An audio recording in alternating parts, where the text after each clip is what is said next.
Manu Payet révèle sa grande angoisse à son opération des testicules. À 47 ans, Manu Payet est un homme plus épanoui que jamais. Après 6 ans d'attente, l'humoriste a enfin offert une suite à Emmanuel, son spectacle à succès, avec la naissance d'Emmanuel II, dont il est actuellement en promotion.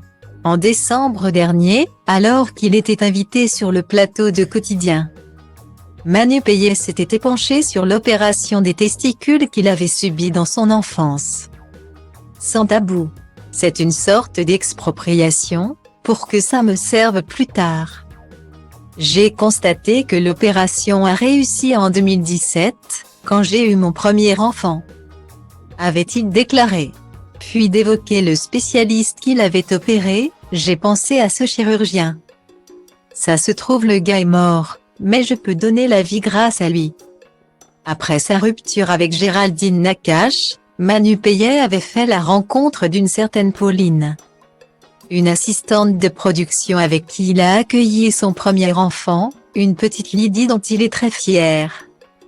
En semaine, je ne suis jamais là le matin, alors j'essaie de faire un maximum de choses avec elle. Un cinéma, un théâtre, avait-il confié dans les colonnes du journal du dimanche. Lui qui plaisantait pendant la pandémie en affirmant être confiné avec sa fille, mais également avec Elsa et Anna de la Reine des Neiges.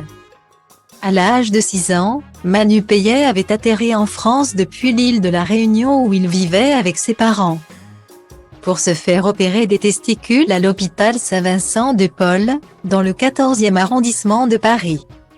Un événement intime que l'humoriste raconte sans tabou dans son spectacle, lui qui affirme que l'opération se réalise aujourd'hui au laser in utero. Si ça se trouve, on a l'appli sur notre téléphone, on ne le sait même pas. Plaisante-t-il. Avant d'accueillir sa petite Lydie, Manu Payet n'avait qu'une peur paralysante, ne pas réussir à avoir un enfant. J'ai toujours eu peur que ça ne marche pas, qu'on me quitte à cause de ça, c'était ma grande angoisse depuis mon opération.